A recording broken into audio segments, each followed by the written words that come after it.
Band बाजा चुनाव में आपका स्वागत है। ये इटावा है। तालियों के साथ आप सभी का बहुत बहुत अभिनंदन। इतनी भरी दोपहरी में इंतजार कर रहे थे आप लोग। चर्चा आप लोगों की चाहिए। ये देखें, वो भारत देश है मेरा, तो बैंड बाजा चुनाव यही तो भारत है। इतनी धूप पे आप लोगों को इंतजार करना पड़ रहा था। गुस्सा मत दिखाइएगा। ये बताइए चुनाव को लेकर क्या सोचे? फर्स्ट टाइम वोटर्स है ना आप लोग? कितने हैं यहाँ पे? हाथ उठाइए फर्स्ट टाइम वोटर्स। अच्छा आप भी हैं। चलिए जल्दी जल्दी एकदम दो लाइन में क्या सोचते हैं चुनाव? हमारे मतलब सबसे पहले मोटिव ये है कि जो भी हमारा नेक्स्ट प्राइम मिनिस्टर होगा वो 3 चीजों पर सबसे ज्यादा फोकस करे। पहला जैसे कि हमारा है एजुकेशन, दूसरा हेल्थ और थर्ड हमारा जो है वो है रोजगार। मतलब क्या शिक्षा, स्वास्थ्य और रोजगार। बहुत ये अच्छा। तीनों चीज होनी चाहिए। आप बताइए। अभी पेपर लीक्स बहुत ज्यादा हो रहे हैं, तो हम चाहते हैं कि इस पर भी वो काम करे, भ्रष्टाचार कम करे और महिलाओं की सुरक्षा पर भी ध्यान दें। महिलाओं की सुरक्षा बहुत है। मैम इस बार मैं यही कहना चाहूंगी कि जो वैकेंसीज हैं और जो हाई क्वालिटी एजुकेशन है और शिक्षा कितनी महंगी होती जा रही है दिन ब दिन, आम आदमी के लिए ये संभव नहीं हो पाया कि वो प्राइवेट अपना एडमिशन करा सके, चाहे वो इंजीनियरिंग कॉलेज हो, चाहे वो MBBS के लिए सीट्स हो। मैं बस यही कहना चाहूंगी कि जो वैकेंसियां हैं भरिए, और ये जो फीस बेतहाशा बढ़ रही है एजुकेशनल शिक्षण संस्थानों की, वो कम होनी चाहिए। आप बताइए। My name is Devagya. My branch is Bachelor of Fishery Science.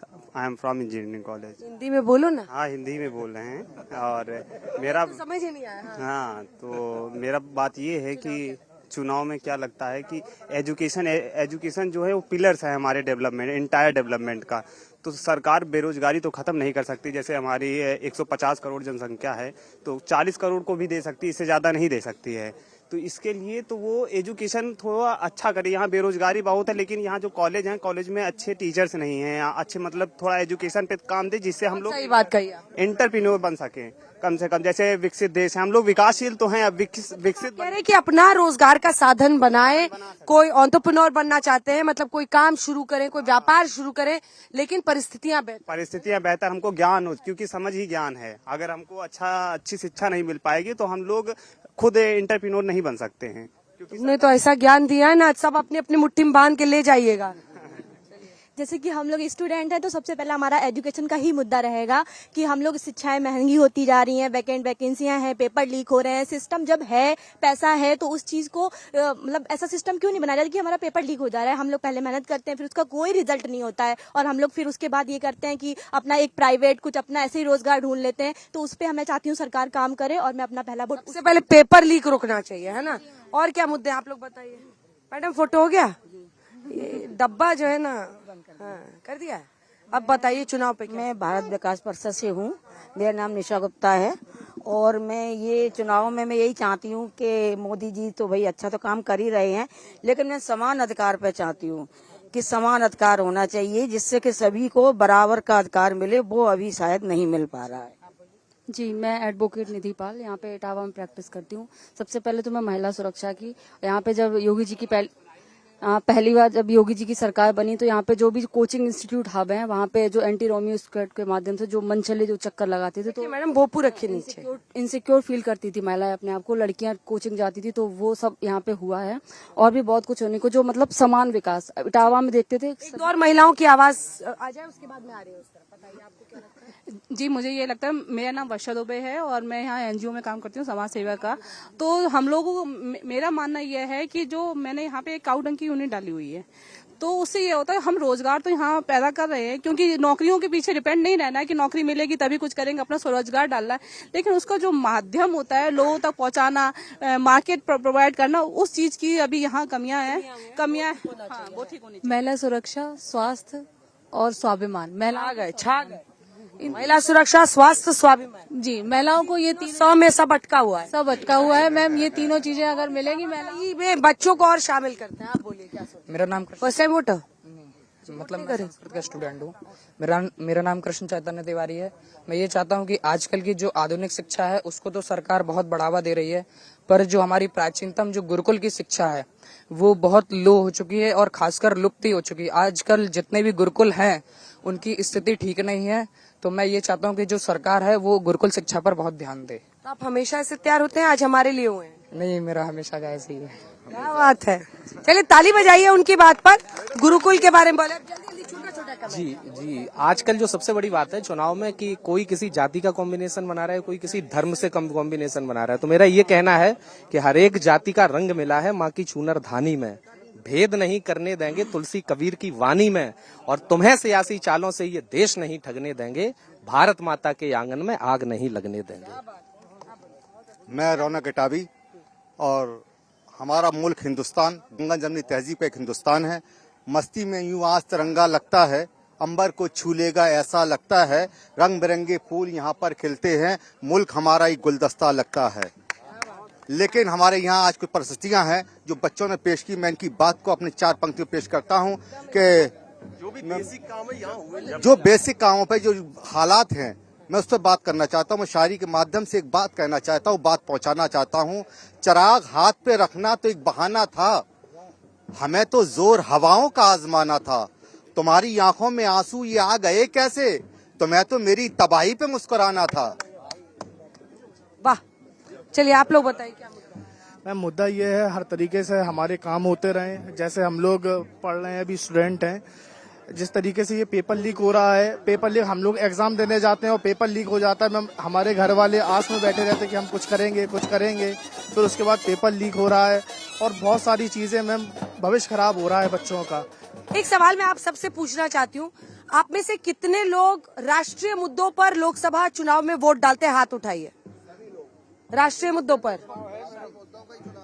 और कितने लोग हैं जो लोकल मुद्दों को सोचकर यहाँ पर चुनाव में वोट डालते हैं लोकसभा में, लोकल मुद्दों पर? जब लोकल अच्छा होगा तो राष्ट्रीय मुद्दा अच्छा होगा। मैं व्यापार मंडल से जिला उपाध्यक्ष हूँ। मेरा नाम सुनीता कुशवाहा, मैं व्यापार मंडल से जिला अध्यक्ष हूँ। और मैं व्यापारियों के हित के लिए जो जीएसटी का बहुत ज्यादा वो लगता है आरोप, और हम लोग बहुत वो कर भी चुके, हर तरह से आवेदन भी दिया और धरना भी दिया, लेकिन इससे कोई फर्क नहीं पड़ता है। और जो व्यापारियों के साथ ऐसा होता है कि जैसे जिसके बकाया है, बिजली का बिल है दुकान में, जैसे 1 करोड़ के लगभग है, तो उसमें कुछ माफ किया जाए, उसकी सच्चाई भी निकाली जाए। लेकिन इसी तरह रात को धरना दे के वो इस तरह ले, व्यापारियों की तरफ से ये मांगे। आप लोग बताइए, छोटा छोटा बोलिए, जल्दी क्या? हाँ, सरकार ने जो नई शिक्षा नीति लागू तो करी है, लेकिन उसमें जो है प्राइवेट स्कूलों में जो किताबों के ऊपर उन्होंने जो रोक नहीं लगाई है अभी तक। मेरा सरकार से अनुरोध है कि प्राइवेट स्कूलों में जो प्राइवेट किताबें जो स्कूल वाले दे रहे हैं उस पर रोक लगाएं। जी सर, मेरा नाम डॉक्टर ए.के. शर्मा, प्रदेश उपाध्यक्ष हूँ व्यापार मंडल का। और मैं ये कहना चाहता हूँ कि जो वर्तमान सरकार है, चाहे केंद्र में हो या हमारे उत्तर प्रदेश में सरकार हो, माननीय योगी जी की, उनके लिए मैं बहुत ही तारीफ करता हूँ, क्योंकि व्यापारियों के लिए इन सरकारों ने बहुत अच्छा काम किया है। जैसे व्यापार के लिए चाहिए सुरक्षा। लोग मानते हैं कि यूपी में सुरक्षा का मुद्दा ये उठा रहे हैं कि पहले से परिस्थितियां ऐसी बदली हैं कि आपको सुरक्षित ज्यादा महसूस होता है। जी मैडम। हेलो मैडम, मेरा नाम रेणु शुक्ला है, और बीजेपी की जीत और हार तो महिलाएं सुनिश्चित करेंगी, क्योंकि इसी इटावा जिला में 6 बजे के बाद कोई भी महिला झोला टांग के सब्जी लेने नहीं जा पाती थी। और आप बीजेपी से जुड़ी हुई हैं? हाँ, मैं बीजेपी में हूँ। और मोदी जी और योगी जी सुरक्षा और सम्मान के नाम पे महिलाओं की पूरी पोलिंग डंप होगी हर जिले में, और अब की बार 400 पार पे जाएंगे हम लोग। और हमारी 80 की 80 सीटें जीत रहे हैं। मैं उत्तर प्रदेश माध्यमिक शिक्षक संघ का जिला अध्यक्ष रणविजय सिंह।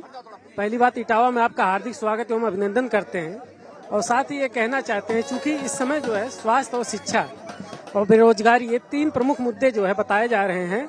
रही बात जो है पेपर लीक और इस तरह की चीजें, चूंकि एक बहुत बड़ी स्ट्रेंथ हमारे यहाँ यूपी में है, और उसको रोजगार मतलब सुनिश्चित किया जाना चाहिए। सरकारी नौकरियों पे विशेष फोकस करना चाहिए। मैडम जी, मैनपुरी और कन्नौज भी जीत रहे हैं, पूरे 80 की 80 सीटें जीत रहे हैं। मैनपुरी आज तक समाजवादी पार्टी हारी नहीं, बीजेपी जीती नहीं, कैसे हो? इस बार जीत रहे हैं और 100% जीत रहे हैं, और मोदी जी प्रधानमंत्री बन रहे हैं, 400 के पार जा रहे हैं। भारत स्वर्णिम। अब देखो मैं हूँ कवि, इशारे में एक बात कर देता हूँ और परिणाम भी वही होगा कि कितनी चालें चले मंथरा कौशलपुर में विघटन की, कैकेयी कितनी आस लगाई सिंहासन परिवर्तन की, भले आसुरी शक्ति लगे उनको निर्वासित करने में, पूरा जोर लगाएं राघव को अपमानित करने में, किंतु समय का पहिया घूमेगा, ये सूरत बदलेगी। जो भटके लोगों के मन में बसी है मूरत बदलेगी। अखिल विश्व में जयकारा उस पुण्य धाम का ही होगा और अवधपुरी में राज तिलक तो श्री राम का ही होगा। क्या मुद्दे हैं आप? मेरा मुद्दा तो किसानों का मुद्दा है। तहसील स्तर पर बाबा जी से यही शिकायत है कि तहसील स्तर पर सुधार किया जाए। किसान को बहुत परेशानियां होती हैं, इसी मुद्दे के लिए बस। लीग से लेकर रोजगार, किसानों का मुद्दा, तमाम मुद्दे यहाँ पर लोगों ने उठाए हैं। जिस बैंड बाजा बारात के साथ शुरुआत हुई थी, उसी बैंड बाजा बारात के साथ अंत करते हैं, क्योंकि इटावा की जनता ने अपनी बात कह ली है। और ये देखिए, यही रंग है बैंड बाजा